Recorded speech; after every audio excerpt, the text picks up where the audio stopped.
You guys, this is Steffi, aka In My Humble Opinion, and we are back continuing our Crown Season 5 journey.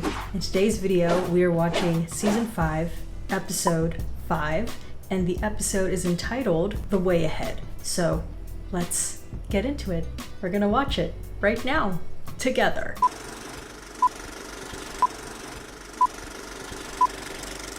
It's precisely the thing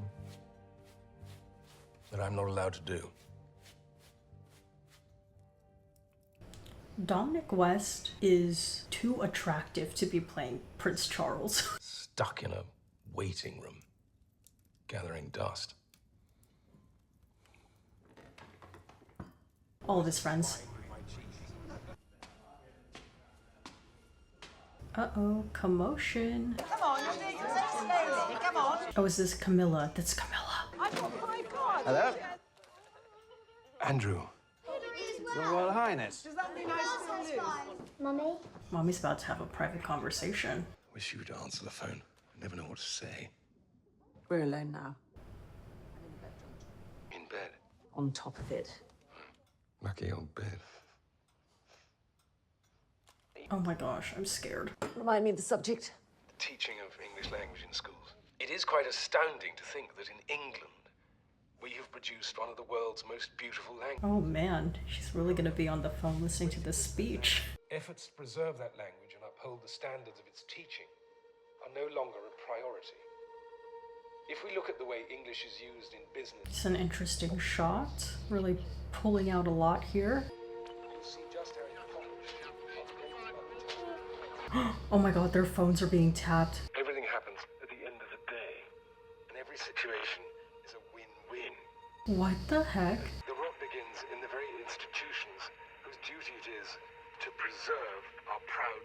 Wait, so this like random guy is just sitting in his trailer in the parking lot and he somehow was able to find the radio frequency of Charles and Camilla's phone conversation just randomly? We must use our education system to protect what is surely our greatest national export. Daily English Mirror. language words. Oh god, he works for the Daily Mirror or he's just a random person? Runs cultures and generations. Random person going to give information for money. Just feel one's way along with it, if you know what I mean. Oh lord. It's too dangerous. If we run this, we'd risk being responsible for breaking up a royal marriage. Oh, but little did you know. So pay him what he wants. Keep the tape, put it in the safe, and hope for another day. Where is this man now? Right. Love you. Adore you. That was kind of cute. Adore you. Well, well, well, phone tapping. 3 years later. Okay, so they didn't publish that, but they... This is really what you want.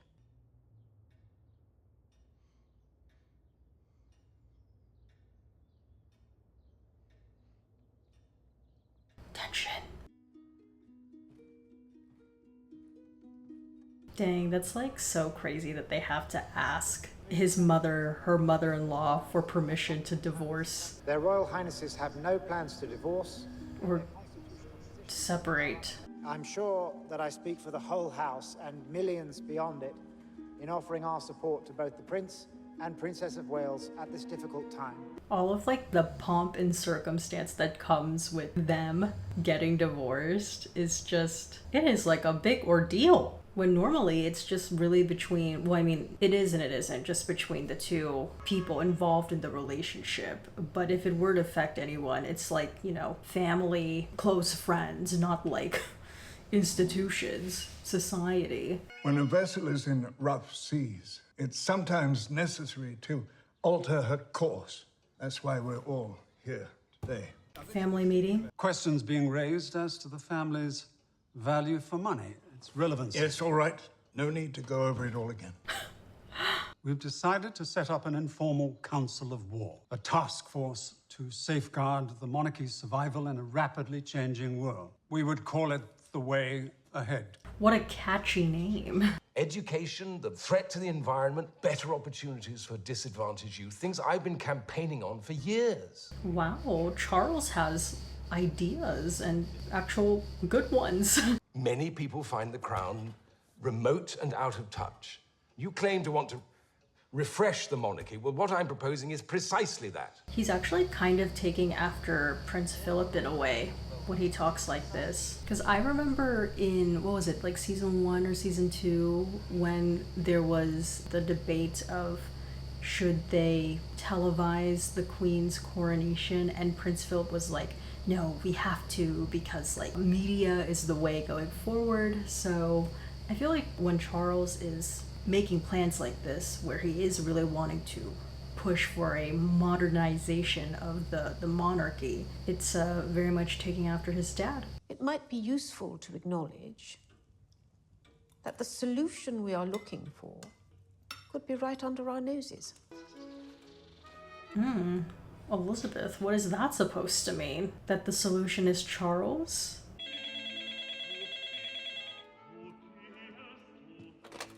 Hey, lad. Are his good plans and goodwill about to be fucked with right now? I have some bad news. Uh-oh.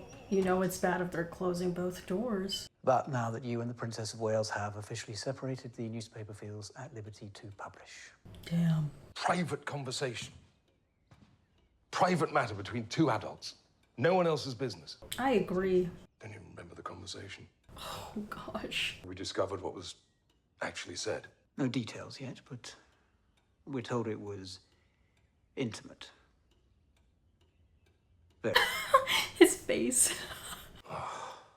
God, I want to feel my way along you. All over you. Oh my god, I can't believe this was like made public. I know it would revive me. I can't bear Oh my gosh, something the like that. corgis are just being subjected to so much this season. Lord. Fill up your tank. Yes, you do. His sister reading this, I can't. Anne. The trouble is, I need you several times a week. Oh my gosh, this is like them reading 50 Shades of Grey in the newspaper, Royal Edition. God, I wish I could just live inside your trousers or something. So much easier. What? Well, God forbid a Tampax, just my luck. Oh. It's a wonderful idea. My luck to get chucked down the lavender. And Camilla is still married at this time, or? Till the next one comes through. Perhaps you could just come back as a box. Oh shit, Philip. He like crumples the paper. Night-night, my darling. I do love you. Love you too. Oh, Diana. She's like, see, I frickin' knew. I knew all this time. Bye. Wow, I keep press the button. Going to press the tip. Harder and harder. Oh, darling. Nice. Oh, Diana. I mean, I'm sure she's sad, but it's like, it's not out of surprise. It's just confirmation of what she could blatantly see. Maybe her sadness is more so coming from the fact that this is all being made public and like she's getting, you know, being embarrassed by this. I also can't imagine how like scandalous this was for a 90s general public. Over the publication of the so-called Camilla Gate tapes. Camilla Gate. Here, I brought you some... Oh my gosh, of course, Anne. I know you're probably taking some sort of route. I thought I'd bring you something that actually works. Their relationship has always been like this, though. Even from, like, what, season 3? It's kind of nice to see that continue. It was all a bit embarrassing, wasn't it? It's a little gynecological, for my taste. Two teenagers of a certain age being so gloriously human and entirely in love. Aww. And being a supportive sister. I doubt our dear papa will see it that way. She was like, you should be scared. Because I am. And this ain't about me. Is Colonel-in-Chief of the Royal Regiment of Wales. I wonder if you might remind us of their motto. Oh my gosh, for him to be reprimanded by his dad in this way, like in front of the family, in front of this council, at his age. A sentiment on which you would do well to reflect. God, Philip, like, literally hates him. Are you still here?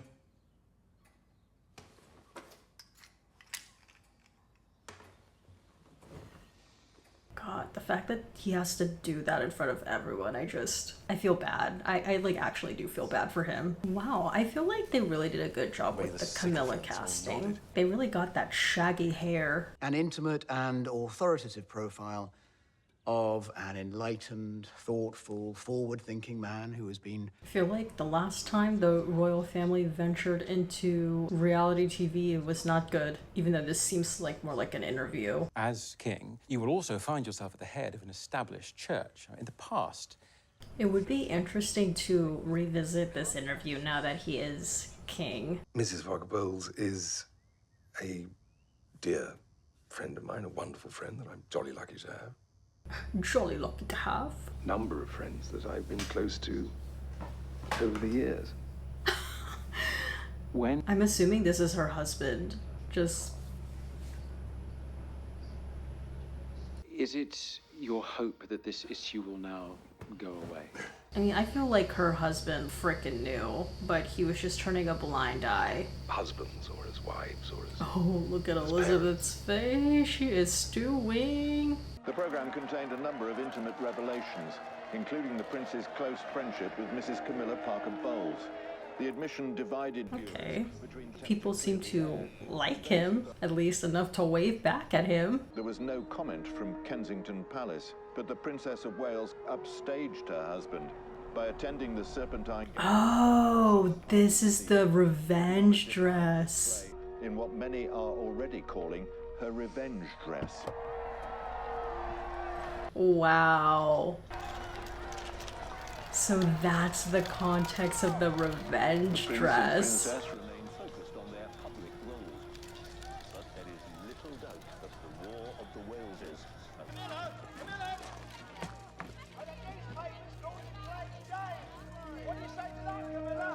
Dang, gosh. And like, how can Camilla compete? Like, no shade, but... Interestingly, it was his desire to be defender of faith in general, Jews, Muslims, Catholics, Sikhs, Hindus, rather than defender of the faith that is one most favor. He was like, so inclusivity, one.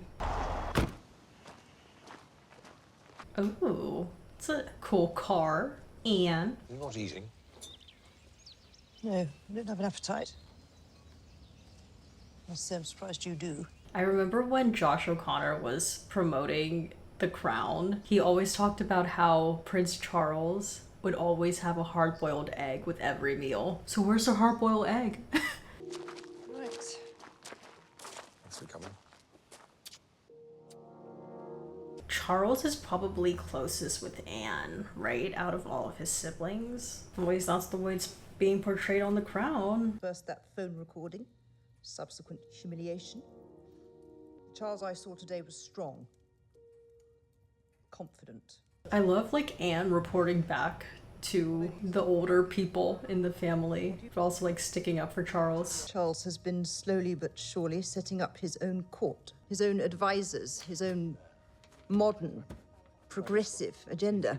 He knows one day he will be King Charles III. Wow, this is like low-key a very pro-Charles episode. I also know that those judgments are mostly not true. That people out there... Wow. I'm sure that each of you... I have like... What? I did not know he did this. Talent that deserves to be recognized. And that's what the Prince's Trust is all about. Look at Charles connecting with the hip young people of the UK. I'm interested to know if you guys think that this is an accurate portrayal or if you think Peter Morgan / The Crown is being a bit biased towards Charles. Oh, don't sweat the technique. You just see like Charles start like breakdancing.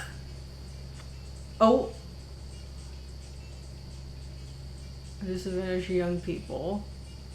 Oh my god, please. Oh my god.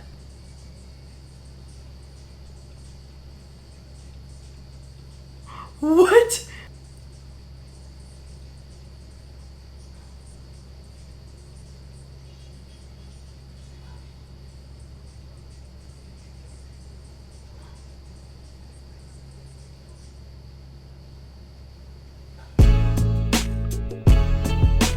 Alright, and some post-show thoughts. Well, okay, what I will say is I thought it was really cool to get some sort of like context to the moment behind the revenge dress. I've always heard about Diana's revenge dress, but I didn't really know the context and the story behind it. That was fun to see. But I don't know, I feel like despite the fact that the narrative elements in terms of like Charles's private conversations with Camilla being exposed, at a surface level you would think, oh, this has the potential to make Charles look bad.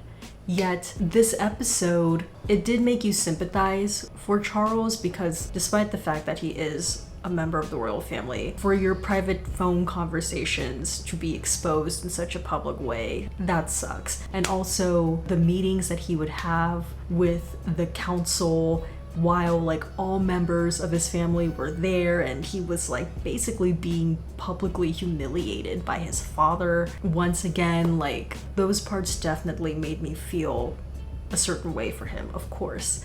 But there was something to like the tone of this episode that felt almost propaganda in a way. I don't know, I've never really felt that way about a previous Crown episode. This portrayal of Charles felt very biased towards him, almost as if he now as King Charles, I don't know if he like tipped Peter Morgan off or people behind the crown off to be like, be careful with the way you portray me. I don't know, just something about this felt a bit like they were trying to push and portray a positive message, but like in a very overt and obvious way. But then again, you know, it's hard for me to say like objectively, because I'm an American. I, for the most part, lived a majority of my life in the States. My life was pretty much unaffected by King Charles and the Prince's Trust, so I don't know if the Prince's Trust was genuinely a thing that helped as many people, as many diverse young people as is portrayed on the show. I really don't know that, but there was just something that was not subtle about it. Like, it really felt like they were trying to hit you over the head with the fact that Charles is a royal family member of the people, of the young people, and he cares, and he's progressive, and he's gonna make a great king. And maybe that's part of the reason why I'm so skeptical watching it, because like now he actually is king. But then again, like I'm sure when Peter Morgan wrote this, like he didn't know that by the time this came out, Charles would be king. So I don't know, this is not really one of my favorite episodes of the season, but I would also say of the whole series, just because it felt like we were trying to push a certain like agenda here, and it doesn't feel genuine. Maybe that's just me being skeptical. Also, you know what was weird too? The ending. What was that? That was kind of bizarre. Like, I really thought he was gonna start breakdancing in the end. Alright, well, my question for you guys is, I'm really interested to know, especially if you are from the UK or are from a country that is part of the Commonwealth, I want to know, do you think this episode was overtly biased towards King Charles? Or do you think this was fair? Do you think, nope, that was accurate? I feel a bit skeptical, and I'm sure some of you are gonna say, well, that's just because you're pro Diana and you really like Diana and you favor Diana. No, I definitely will say I have a little bias towards her because of the way that this story has typically been portrayed, but I genuinely don't know. Like, I genuinely don't know. So I'm just interested to know your guys' thoughts on this portrayal of Charles. Do you think it was like fair, balanced, or do you think Peter Morgan / The Crown were trying to push this pro-Charles portrayal, especially considering the fact that like he now is king? Interested to hear your guys' thoughts on that. But yeah, that is pretty much it for this video. If you liked it, please give this video a thumbs up. Don't forget to hit the subscribe button, and please turn on the notification button down below so you know when a new video from me comes out. And comment down below your thoughts on this episode, your thoughts on the portrayal of Charles, of revenge dress, of, I think they call this tampon gate. If I may be wrong, I may be correct, but yes, that is pretty much it for me with this one. As always, everything I said was just my own personal thoughts and all my humble opinion. And I'll see you guys in the next one. We are now officially crossing the halfway point of season 5, and we are just making our way through the season. Yeah. Gosh, the ending for this episode was so weird. Don't sweat the technique. Oh.